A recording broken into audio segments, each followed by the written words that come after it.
أعوذ بالله السميع العليم من شر الشيطان اللعين الرجيم بسم الله الرحمن الرحيم الحمد لله رب العالمين وصلى الله على محمد وعلى آله الطيبين الطاهرين اللهم صل على محمد وآل محمد. Les pido que me disculpen, tengo un poco de tos.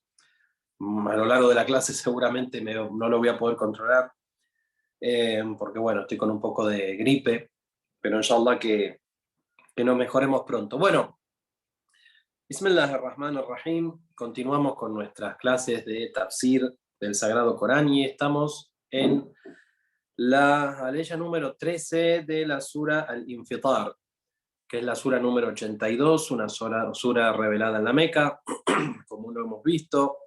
Habíamos quedado allí donde está marcado en la pantalla, fíjense, había quedado marcado, se ve que de la última clase, porque justo apareció ahí marcado ya'lamuna ma taf'alun. Y ahora falta esta ley que está marcada, que dice innal abrara lafi na'im. Entonces llegamos a un punto en donde el mismo Sagrado Corán va a separar en dos grupos a las personas, ¿sí? Aquellos que van a estar en el Na'im y aquellos que van a estar en el Jahim. Como veníamos hablando, todos nuestros actos quedan registrados. Dios es conocedor de nuestro destino final, y nosotros mismos en esta vida y en este mundo vamos de alguna manera también edificando nuestra vivienda en el otro mundo, ya sea para bien o ya sea para mal, es decir, sea que edificamos un palacio en el paraíso o una morada en el infierno, una triste y una horrible morada en el infierno que se refleja, o es el reflejo, podemos decir bien, de nuestros actos en esta vida, de aquello que no hemos corregido, de aquello de lo que no nos hemos arrepentido, de aquello que obramos a conciencia también. Y bueno, todo se refleja en el otro mundo, y por supuesto las personas no son iguales, si son personas piadosas y si son personas que cumplen con aquello que Dios nos pide a las personas en este mundo, como aquel que no lo hace. Y tampoco es igual la persona que no lo hace siendo una persona que cree, como aquel que es un incrédulo, aquel que además de negar la vida que Dios propone para el ser humano, no, ni directamente niega a Dios o rechaza a Dios, que es el kafir. Entonces, bien, en esta ley principalmente Allah subhanahu wa ta'ala nos dice que en una parte van a estar los piadosos, al-abrar, en los lugares de las, bueno, allí dice, estarán en la bendición, en el lugar de las delicias, se puede decir, o en el na'im, es decir, en el paraíso. Y en la aleya siguiente, que está conectada a esta, dice وَإِنَّ الْفُجَّارَ لَفِي جَحِيمٍ, es decir, que es el otro grupo de las personas que son los que obraron el mal y no creyeron, entonces ellos estarán en el Jahim. Entonces vamos a ver estas dos aleyas que vienen juntas prácticamente en esta forma bien, bien clara de separar a los dos grupos de los seres humanos. Perdón. Entonces, en una nombra al Abrar, para nombrar a estos dos grupos, dice en una aleya, los que van a ir al Na'im van al Abrar, o sea, son el Abrar, y los que van al Jahim son los Fujjar. Entonces, ¿qué diferencia hay en estas palabras? Bueno, el Abrar es un plural, y Abrar viene de la raíz ber, que es lo bueno, o los actos buenos, podemos decir. Entonces, estas personas, el Abrar, son aquellas personas que son creyentes y que hacen el bien. Disculpen la tos, como les dije, estoy bastante enfermo.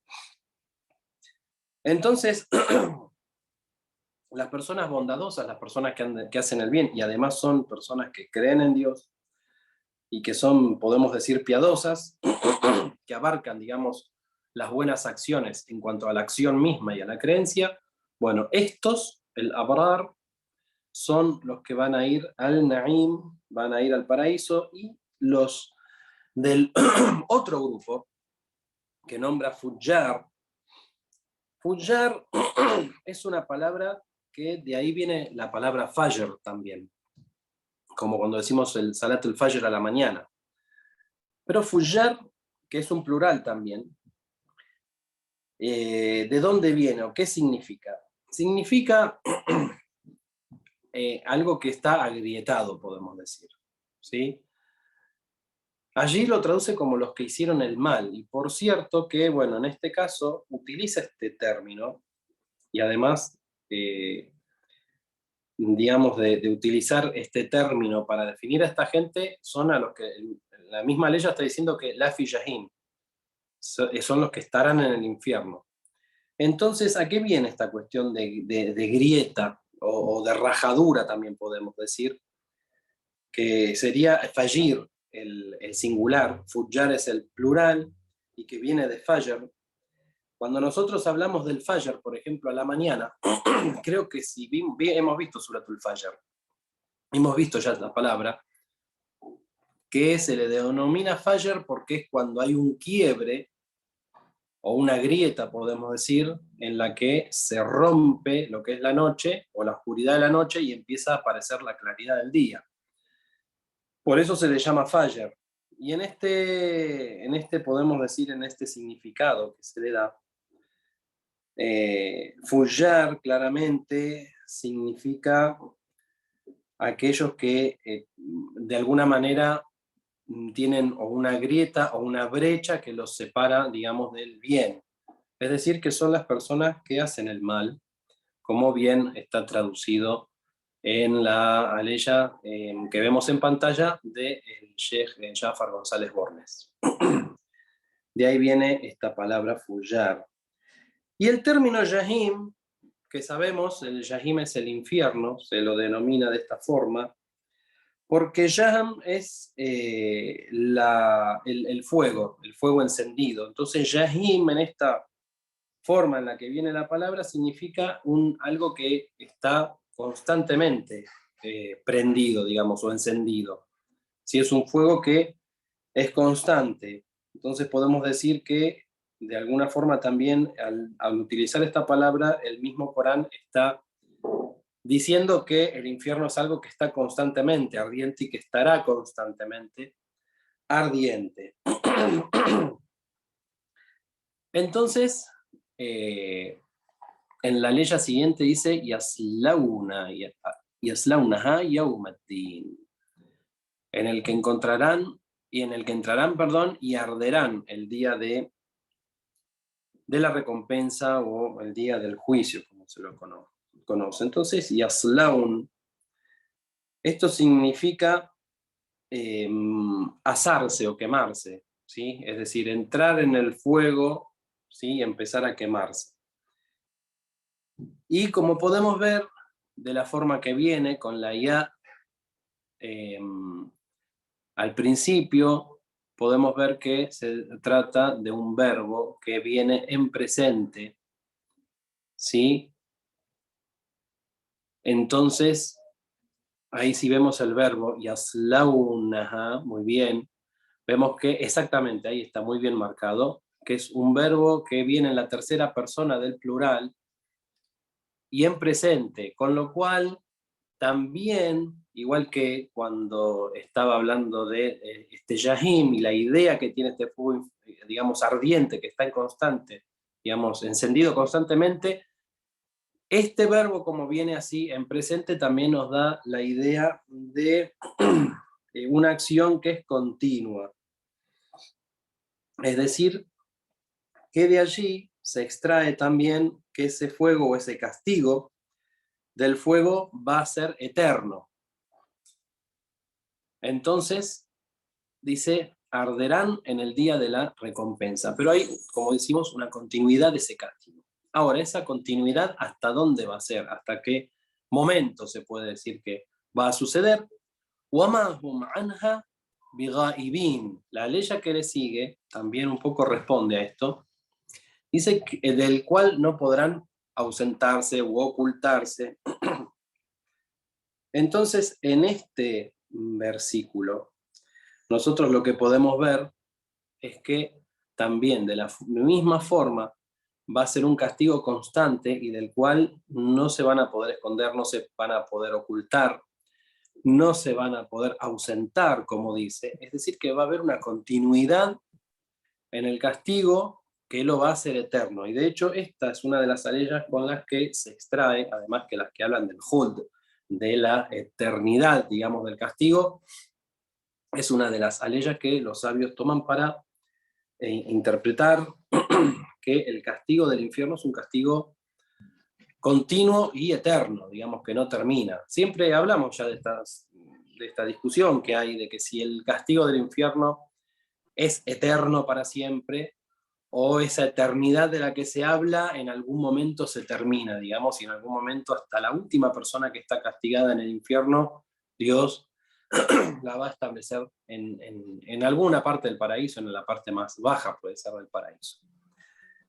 Bueno, aquí lo que podemos ver es que sin dudas este castigo es un castigo para los incrédulos y que el lugar en todo caso en el infierno que pueda llegar a haber para aquellas personas que verdaderamente cometían pecados, pero que no eran personas incrédulas, hay una diferencia muy grande entre la persona que comete pecados, pero cree en Dios, y tiene un problema que arreglar con Dios, pero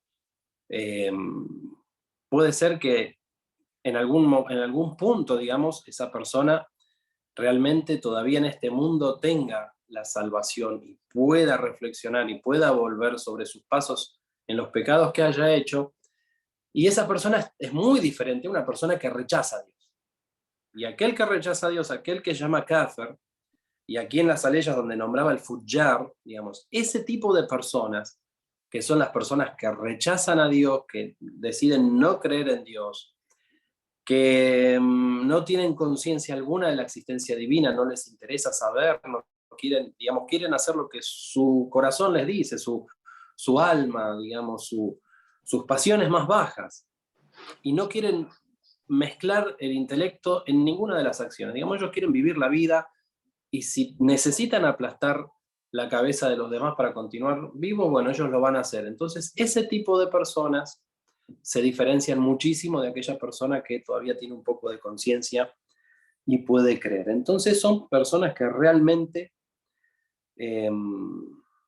no creen, para nada. Entonces, esas personas, bueno, tienen, y por supuesto, son aquel que por esa incredulidad, por ese rechazo a lo divino, quieren vivir esta vida como si fuera lo único y entonces van a tratar de llegar a sus objetivos como sea y no les importa, por ejemplo, oprimir a los demás. Esas personas que realmente a uno lo asombran, ¿no? Que a veces amasan fortunas a costa del sufrimiento ajeno, no sé, lo hemos visto a lo largo de toda la humanidad, desde personas que traficaban personas, aquellos que, por ejemplo, no sé, traficaban esclavos, como las personas hoy que esclavizan con un sistema bancario totalmente opresor y totalmente alejado de lo que son los valores humanos, como es, por ejemplo, la usura, que está tan prohibida en las religiones abrahámicas y por Dios, por supuesto. Entonces uno realmente se asombra, personas que amasan fortunas que ni ellos, ni sus nietos, ni sus bisnietos van a poder gastar y sin embargo siguen oprimiendo. Bueno, esas personas que realmente quieren llevarse todo en este mundo y que no van a hacer un suyud en su vida, no van a hacer una súplica, digamos, porque ni piensan en Dios. Esas personas, ¿sí? Esas personas son las que van a ser castigadas severamente. Tiene que ver también con esta interacción ya no con Dios, sino con el resto de los seres humanos. Y mucho cuidado con esto, porque esta cuestión de cómo interactuamos con los demás seres humanos define muchísimo más nuestro futuro en el día del juicio que nuestra relación con Dios. Es decir, una persona puede ser incrédula por ignorancia, pero una persona cuando se quiere mantener en la incredulidad y quiere llegar a tener un paraíso en este mundo porque no cree en otra cosa a toda costa y oprime a los demás, entonces esas personas son las que caen más bajos y para ellos hay un día del juicio. Entonces, su vida se vuelve infernal en este mundo, porque siempre están detrás de un objetivo el cual no los sacia, evidentemente. En el Barzaj siguen siendo castigados y en el día del juicio van a ser castigados eternamente. Entonces, en ese sentido podemos entender que hay personas que han logrado enfrentar tanto a Dios, ser verdaderos enemigos de Dios en este mundo y enemigos de toda la humanidad, que es imposible, y creo que en alguna clase yo lo dije, que es imposible que puedan entrar al paraíso, porque si entraran al paraíso realmente lo convertirían en un infierno, es decir, no son personas que ya no pueden volver atrás con el nivel, digamos, de maldad al que llegaron. Entonces esas personas van a ser castigadas eternamente. Y en el Corán, bueno, lo menciona y hay una discusión. Algunos piensan que, y dicen, y no está mal la reflexión, digamos, y este pensamiento de que como el objetivo de la creación del ser humano es que el ser humano llegue a la perfección absoluta, entonces que este ser humano que llega a la perfección, si no lo puede hacer en este mundo, bueno, que lo haga en el otro, y si no, que lo haga en el paraíso, pero que en definitiva Dios, digamos, va a tratar de hacerlo llegar de alguna forma u otra al paraíso. Igual, de todas maneras, y utilizando la lógica, realmente podemos ver que hay personalidades en el mundo, o personajes, mejor dicho, en el mundo, que han quedado en la historia como grandes opresores, grandes asesinos, grandes genocidas, y que uno no se imagina encontrárselo en el paraíso nunca, ¿no? Y que parte, digamos, la justicia divina, que es uno de los atributos divinos, también la justicia divina y en la que creemos, entonces es exactamente eso, es establecer la justicia entre los hombres. Muy bien. Entonces, bueno, también podemos una cosita más agregar, es que como este castigo es un castigo que el Corán lo menciona como algo continuo, es algo también que no tiene pausas, digamos, no tiene, por ejemplo, dicen que en el Barzaj hay personas que viven en una especie de paraíso del Barzaj, pero que en algunas oportunidades tienen que corregir algunas cosas o pagar algunos pecados, y entonces sufren algunas molestias, ¿no? Y saben que eso es por algunas cositas que en este mundo no pudieron arreglar. Sabemos que hay personas, por ejemplo, que en este mundo se enferman de una manera muy grave y mueren sufriendo, y bueno, con eso van pagando muchos de los pecados que tienen para entrar mejor en el Barzaj. Otros que con eso no basta, y bueno, en el Barzaj van a tener algunos castigos, y otros que van a sufrir un infierno en el Barzaj, pero que van a tener su recreo, podemos decir, ¿no? Porque, bueno, algunas cositas buenas tenía, entonces Dios les permite tener algunas oportunidades digamos, de tranquilidad entre medio de los castigos. Pero las personas que tienen ya destinado el infierno son personas que, de estas personas se está hablando en estas aleyas, son personas que no va a haber una pausa para su castigo, ni en el Barzaj, ni en el Yawm al-Qiyamah, ni en el Jahim, como nombra ahí, ni en el infierno. Muy bien, entonces, como al hombre a veces no le queda claro todo lo que tenga que ver con el otro mundo y con el significado verdadero de Jannah o de Jahannam, el Corán, acá en esta ley que viene, y la otra, que continúa, dice, وَمَا أَدْرَاكَ مَا يَوْمُ الدِّينِ ثُمَّ مَا أَدْرَاكَ مَا يَوْمُ الدِّينِ. O sea, ¿y qué te va a hacer entender lo que es el Yawm al-Din, el día de la recompensa o el día del juicio? Zumma, luego, ¿y qué te hará entender lo que es el día del juicio? Hace 2 veces esta pregunta. Y esta pregunta viene de esta manera, porque incluso, fíjense que en la época del profeta del Islam, con la sabiduría que tenía el profeta del Islam. Cuando le preguntaban sobre la hora, el mismo profeta decía que as-sa'a, que la hora, la conoce Dios solamente. Entonces, el profeta, que era conocedor de los secretos del universo, no tenía, digamos, ese conocimiento que solo lo conoce Dios de cuándo iba a ser el día del juicio. Y tampoco podía explicar de qué manera realmente iba a ser el día del juicio y lo que espera al ser humano, sobre todo después del día del juicio, sea, digamos, el paraíso o sea el infierno.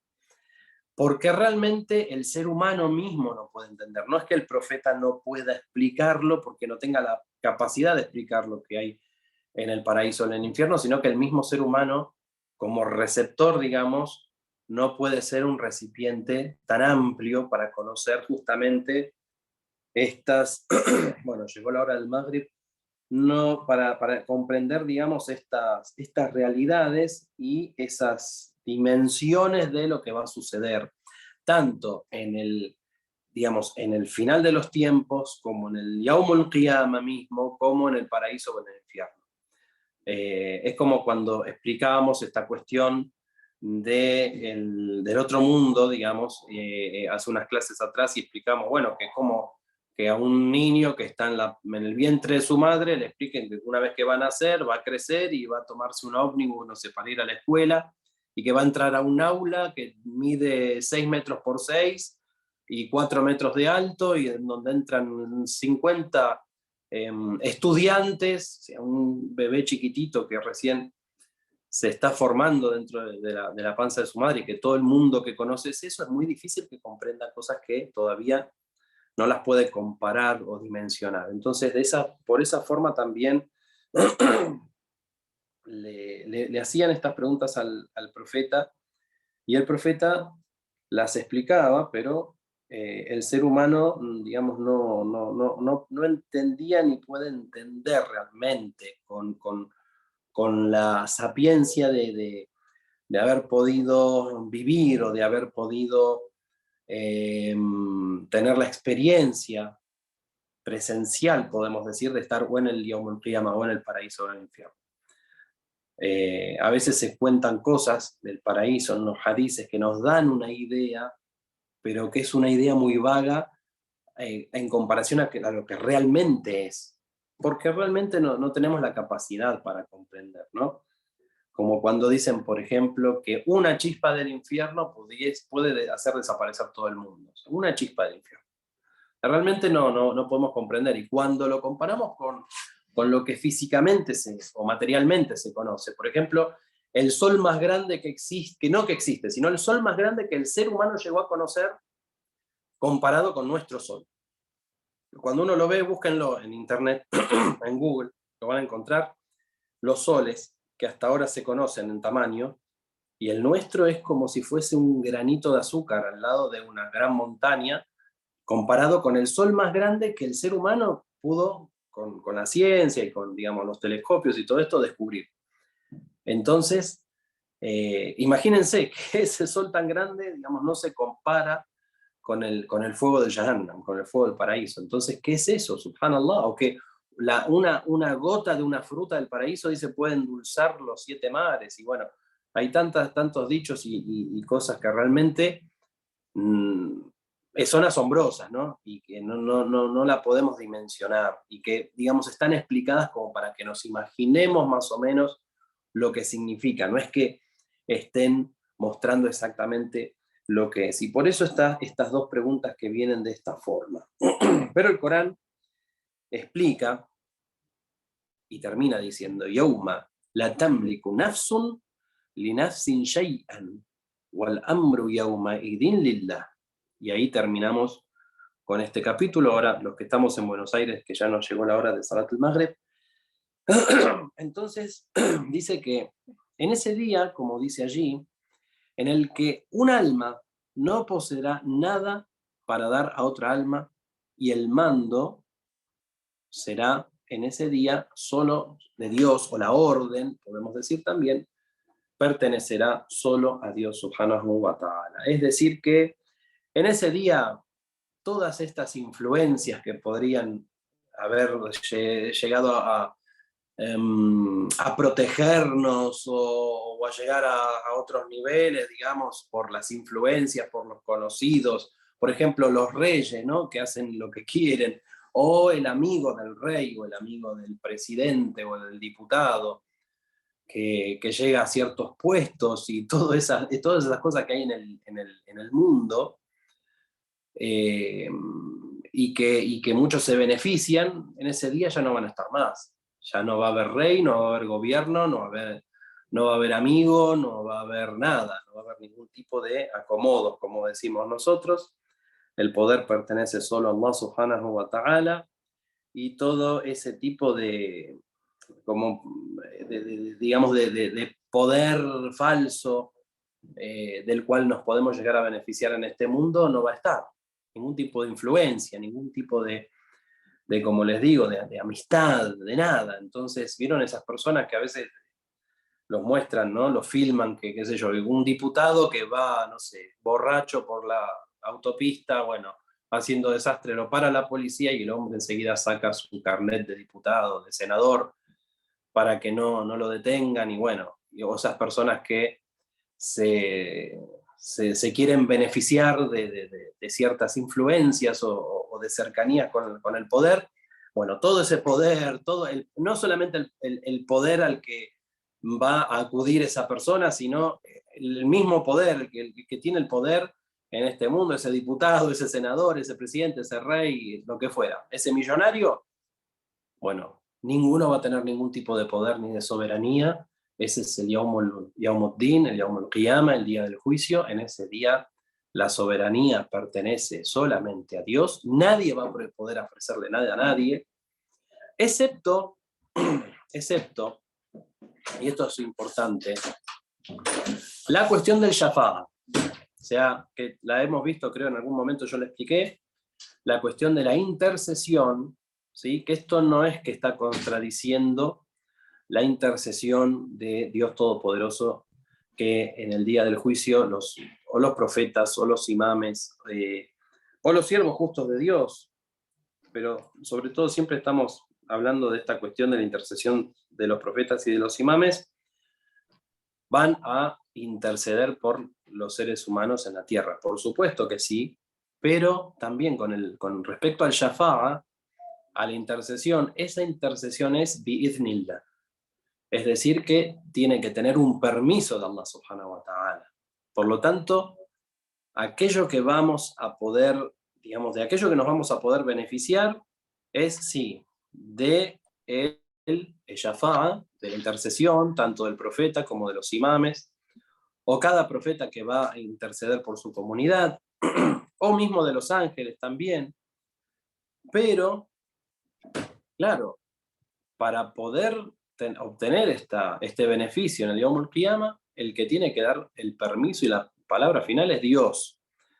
Entonces podemos decir que nadie va a poder otorgar nada a nadie excepto por orden de Dios. Por eso dice que la orden en ese día pertenece solamente a Allah subhanahu wa ta'ala. Y de esta forma nos queda muy claro que nosotros y nuestros actos vamos a estar completamente solos el día del juicio, y que si nosotros realmente queremos en el día del juicio tener éxito, y si queremos tener éxito en esta vida primero, porque cuando pensamos en el día del juicio, queridos hermanos, muchas veces lo vemos tan lejos que no nos preocupamos de cualquier cosa que hagamos. A veces me asombra, porque a veces gente que tiene conocimiento y todo hace cosas graves realmente por obtener beneficios en este mundo. Y hay que saber una cosa, y es que el día del juicio y el resultado del día del juicio está en esta misma vida. Es decir, que, y en este mismo momento, un día un gran maestro en la República Islámica, un gran maestro de misticismo, me dijo que todo lo que nosotros hacemos en este mundo se refleja en el otro mundo. Y en el mundo del mezal, Digamos, el mundo del methal, ya vamos a explicar bien qué es, creo que en algún momento lo hemos explicado, pero el mundo del methal, nosotros estamos ahora en el mundo material, que es lo más bajo, digamos, lo menos perfecto, podemos decir, dentro de la creación, porque es todo limitado, digamos, el material, limitado en el tiempo, limitado digamos, en que todo, digamos, termina. Y bueno, después viene el mundo del methal, podemos decir que es un intermedio entre el mundo espiritual, más perfecto, y este mundo. Es el mundo de los sueños, y que bueno, todo lo que nosotros vamos haciendo se refleja allí, y lo que allí se refleja también es un resultado de lo que va a pasar en el Yom al-Qiyamah. Es decir, que cada acto de bondad y acto de bien que hacemos es algo muy lindo que nosotros creamos para el otro mundo y que se refleja en el mismo instante, y cada acto de maldad que nosotros hacemos sucede exactamente lo mismo y se refleja y, digamos, se convierte en una realidad en el otro mundo, pero en una realidad, digamos, infernal, ¿no? Entonces estamos constantemente construyendo y destruyendo nuestro futuro en el mismo instante en el que hacemos los actos. Por esa razón, queridos hermanos, cuando reflexionemos sobre nuestros actos, no veamos al día del juicio, el Yawm al-Qiyamah, como algo que va a suceder miles de años después. Pues el hombre es muy negligente con esto, ¿no? Bueno, tengo años para arrepentirme, tengo años para empezar a hacer tal cosa. No. Todo en el mismo momento tiene una realidad presente, y el mismo rostro de la persona, el mismo semblante de la persona se transforma y toma la forma de sus actos. Por eso, queridos hermanos, hay que reflexionar, hay que actuar correctamente y hay que aspirar a lo más alto del paraíso, porque fue para lo que Dios nos creó. Por esa razón, en estas aleyas del Corán, primero nos da un panorama, sobre todo en esta sura que termina de esta manera, nos da un panorama y después nos muestra cómo termina la cosa, digamos. La cosa termina de esta manera. No va a poder el ser humano hacer nada, no va a poder borrar con el codo lo que hizo con la mano, y bueno, se tendrá que hacer cargo el día del Yom al-Qiyamah. Pero mientras que nosotros tenemos vida, nuestro corazón está latiendo, nuestra mente está, digamos, lúcida, entonces nosotros podemos transformar nuestra vida, y tenemos que ser verdaderos artesanos que transformamos esa pelota de barro, digamos, sin forma, en una gran obra de arte. Y lo que estoy hablando es de transformar nuestro comportamiento y nuestro carácter en una bella obra ante Allah subhanahu wa ta'ala. Es decir, corregirnos día a día, inshallah, y poder mejorar y ser mejores personas, que de hecho todas las enseñanzas que tenemos en el Islam son para eso, para volvernos mejores personas, inshallah, y triunfar en este mundo y no arrepentirnos en el otro mundo. Hemos terminado con esta sura, con la ayuda de Allah subhanahu wa ta'ala. Vamos a comenzar en la clase próxima, inshallah. A ver qué tenemos. Tenemos luego la sura At-Takwir. Uf, hermosa. Inshallah, así que la clase que viene vamos a continuar con sura At-Takwir. At-Takwir, que también es bastante fuerte sobre el otro mundo, inshallah. Pero bueno, queridos, ahora ya la clase terminó formalmente, alhamdulillah rabbil alamin, y podemos decir que todas estas últimas partes del Sagrado Corán que nos menciona tanto la cuestión del Yawm al-Qiyamah, piensen y las cuestiones de creencia son las que se revelaron al principio de la revelación, y cómo Dios trataba de guiar a las personas desde la parte teórica, o desde las creencias, ¿no? Y a medida que la creencia se hace fuerte, o si una persona entiende bien a Dios, entonces la persona se somete a Dios. Cuando la persona realmente se somete a Dios, entonces su práctica coincide con aquello en lo que cree. Y cuando su práctica coincide con lo que cree, va perfeccionando su carácter.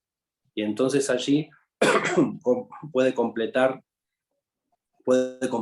a sí mismo como musulmán, y como inshallah como mu'min, como creyente, teniendo, digamos, una creencia correcta, una práctica correcta y una moral correcta. Entonces, la persona se va perfeccionando de esa forma. Ahora, si nosotros, por ejemplo, tomamos la teoría y la entendemos perfectamente, porque la teoría islámica realmente se entiende, cualquier persona que uno le hable sobre las creencias islámicas las puede llegar a entender muy fácil, está muy relacionada con el propio interior de la persona, con la propia fetra, pero bueno, quiere seguir su vida, digamos, siguiendo sus pasiones, y no hay una transformación desde lo práctico. Entonces, bueno, tuvo conocimiento, pero ese conocimiento no le sirvió para nada. Sirve cuando se transforma en una acción que está movilizada por ese amor que sentimos por Dios cuando lo conocemos. Por eso también, cuando se preguntan a veces, bueno, Dios para qué nos creó, está esa respuesta, ¿no? La respuesta que da el Corán, que dice para que lo adoren, y la respuesta que dicen los hadices, que es para que lo conozcan. La persona que realmente lo conoce, por el amor que siente, inevitablemente transforma ese conocimiento a través de ese amor en una acción. Entonces, de esa forma se convierte realmente en una abed, en un siervo que hace la ibada, las adoraciones o las cuestiones prácticas, porque hay una base que es el conocimiento y un amor que lo lleva a convertirse, inshallah, en un verdadero siervo, que es el que conoce a su dueño, a su maestro, y que por ese conocimiento va a obedecerlo. Como decía el Imam Ali alayhi salam, que no es que adoraba a Dios ni por el miedo al castigo, ni por conveniencia, digamos, por ganarse el paraíso, sino porque lo encontraba digno de ser adorado. Bueno, inshallah que la clase haya estado linda, si Dios quiere sigamos con estas clases y que sean del gusto de todos. Las pueden ver por YouTube los que han llegado tarde o quieren verla después otra vez. Las suben generalmente las hermanas 2-3 días después, las suben si Dios quiere. Así que nuestro encuentro, inshallah, es el próximo jueves a esta hora, las 18:30 horas, inshallah, de Argentina, 16:30 de Colombia y 17:30, si no me equivoco, de Venezuela, inshallah.